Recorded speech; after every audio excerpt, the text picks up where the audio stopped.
आदिमानव से बदला एक रहस्य, संघर्ष और प्रतिशोध की कहानी। हजारों साल पहले जब दुनिया सभ्यता के उजाले से कोसों दूर थी, जब ना कोई भाषा थी ना कानून, तब मनुष्य को जाना जाता था आदिमानव के नाम से। उस समय इंसान पत्थरों से हथियार बनाता था, गुफाओं में रहता था और उसका सबसे बड़ा नियम था ताकत ही सत्य है। अध्याय 1। अग्नि की खोज। घने जंगलों और ऊंचे पहाड़ों के बीच एक कबीला रहता था, अग्निकबीला। इस कबीले का सबसे बहादुर शिकारी था आरुक। आरुक दूसरों से अलग था। जहां बाकी आदिमानव केवल शिकार और पेट भरने तक सोचते थे, वहीं आरुक की आंखों में सवाल थे। आसमान क्यों गरजता है? आग जलती कैसे है? मौत के बाद क्या होता है? एक दिन जंगल में बिजली गिरी और सूखी लकड़ियों में आग लग गई। बाकी लोग डरकर भाग गए, लेकिन आरुक रुका। उसने आग को देखा, महसूस किया और पहली बार समझा, आग डर नहीं, शक्ति है। अध्याय 2। विश्वासघात। अग्निकबीले का मुखिया था दुरक। वो ताकतवर था, लेकिन क्रूर और ईर्ष्यालु भी।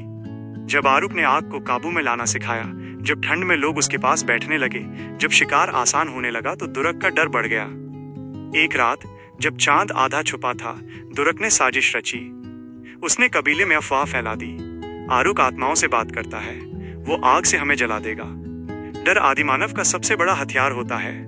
अध्याय 3। सब कुछ छिन गया। अगली सुबह आरुक शिकार से लौटा तो देखा, उसकी गुफा जली हुई थी, उसकी संगिनी इला मरी पड़ी थी और उसका छोटा पुत्र कानू गायब था।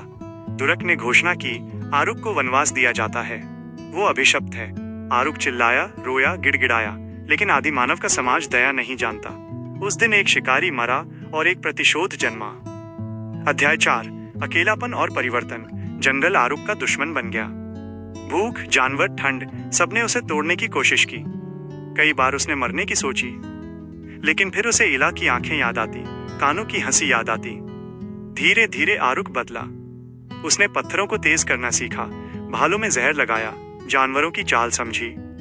अब वो केवल आदिमानव नहीं था, वो युद्ध करना सीख चुका था। अध्याय 5। दूसरी दुनिया। एक दिन वो एक अजीब जगह पहुंचा।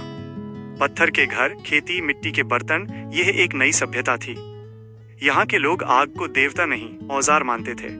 एक वृद्ध ने आरुक से कहा, ताकत हाथ में नहीं, दिमाग में होती है। यहीं आरुक ने सीखा जाल बनाना, समूह में लड़ना और सबसे जरूरी इंतजार करना। अध्याय 6। सच का पता। कई वर्षों बाद आरुक को एक सच्चाई पता चली। कानू जिंदा था। दुरक ने उसे मारने के बजाय दूसरे कबीले को दे दिया था एक सौदे के बदले। आरुक की आंखों में आंसू नहीं थे, अब सिर्फ आग थी। अध्याय 7। वापसी। बरसों बाद अग्निकबीला फिर उसी जंगल में था, लेकिन इस बार जंगल में कोई डर नहीं था, डर खुद जंगल बन चुका था। रात के अंधेरे में आरुक और उसके नए साथी आए। जाल, आग, भाले, सब कुछ योजनाबद्ध था। एक एक करके दुरक के योद्धा गिरते गए। अध्याय 8। सामना। अंत में आरुक और दुरक आमने सामने थे। दुरक कांप रहा था। तू मर चुका था, उसने कहा। आरुक बोला, नहीं, मैं बदला बन गया था। एक ही वार में दुरक गिर पड़ा। अध्याय 9। बेटे से मिलन। अगली सुबह आरुक को एक युवा मिला, तेज नजरें, वही आंखें। वो कानू था।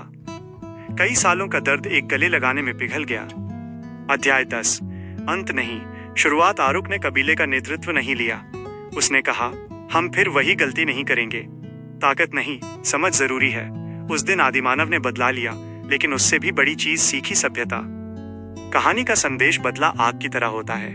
अगर काबू में न रहे तो सब जला देता है, लेकिन अगर समझदारी से इस्तेमाल हो तो अंधेरा भी मिटा सकता है। अगर आपको ये कहानी अच्छी लगी हो तो कृपया हमारे चैनल को सब्सक्राइब जरूर करें। आपका एक सब्सक्राइब हमें बहुत मदद देता है और हमें अगली बेहतरीन कहानी लाने के लिए प्रेरित करता है। धन्यवाद।